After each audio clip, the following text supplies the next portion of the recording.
All right, Josh, I'll be the first to say it. I'm not gonna put any feelers out in the water, but I will be the first to say that this was a very conservative night one for SummerSlam. Conservative? It was a very conservative show. Why would you say that? Well, just so the people who won the matches. I mean, just at a high level, I'd say the show opener with Roman and Jay versus Braun and Braun. Yes. That was a very conservative win.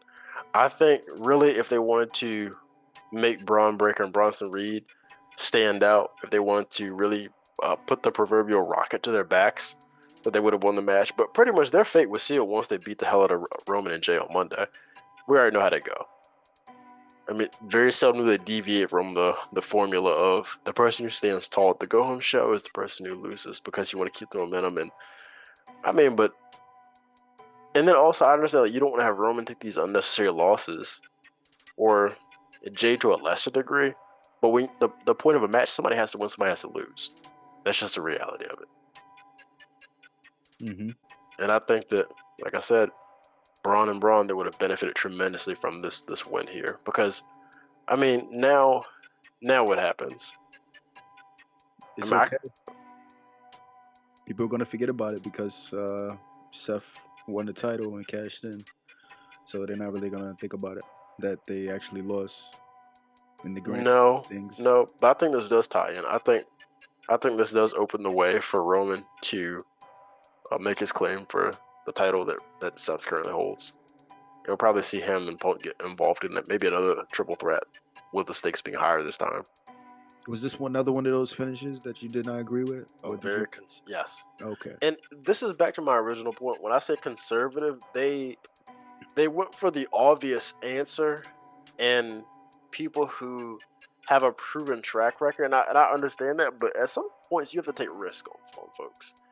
And I think especially with the people involved in this, you could have had the Judgment Day hold on to those titles so much longer, at least for another few months, to actually have Roxanne, I guess, had her resume, and when Liv does come back, to have some venom, because now when Liv comes back, she's gonna say, "Oh, you couldn't keep the championships." Yeah. And she's right. And she's right. And it's just, did Charlotte Flair and Alexa Bliss really need to win the titles here? I mean, I knew this was gonna happen as soon as the match was booked, because there was no way that they were gonna lose this. That multi-person match, that was an easy out that they had at the last show. But I mean, I think that, I mean, they're giving Charlotte something interesting in terms of her character development, her relationship with Alexa, that's keeping her away from the world title picture. So I guess if this has to be the concession, sure. But I just think that the tag team titles would have meant more to the Judgment Day than they are going to mean as being a plot device for Alexa and Charlotte. Yeah. Cause tell me, I mean, how do you think this is gonna end? Do you think that Charlotte and Alexa are going to go on a tear? No. And no. There's no teams on SmackDown. You don't even want. Oh, well, let me finish. What teams are there on SmackDown?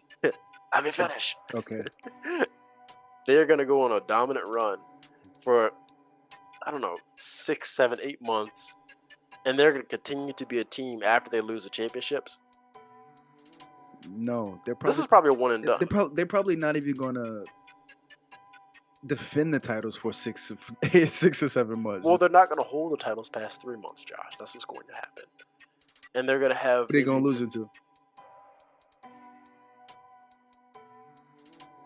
They're gonna break. The Bella Twins.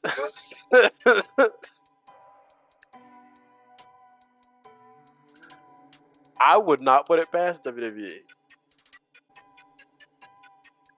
I was being completely facetious, just in case it wasn't abundantly clear. But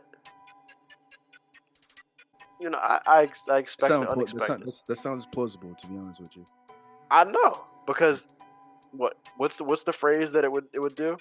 People like Total Divas, they like Total Bellas. It puts eyes on the product. Anything for moments, viral moments. Yeah. I agree. conservative, I like mean, I said. yeah, I agree. Charlotte and Alexa didn't really need to win these titles right now. They could have had a meaningful feud with the Judgment Day or something like that as the baby faces, which is something they're obviously trying to establish them as, but they didn't need to win. Um, you said it before. You think you said it on the last when they Raquel and Roxanne defended the titles and won that they needed to win that match to make it seem that legitimate. And I think if they would have beat Charlotte and Alexa here, it would have made their title reign even more legitimate. And of course, like you said, gave Roxanne some fire and power for Liv when she came back. Like, oh, I beat Charlotte Flair and Alexa as a tag team. Like, what have you done? I mean, you used to call yourself the greatest tag team in Raquel, but we beat two Hall of Famers. So, like, Right. you know what I mean? But yeah, I just thought another, I think, disappointing finish, but I'm not mad at them. I think there's at least they're doing something with Charlotte and Alexa. It's semi entertaining to people, so The I'm titles not were defended on a show, on a sure. PLA. Yeah, so I don't have much hope that they'll be defending them within the next 2 months, but hey, we'll see what happens, I guess.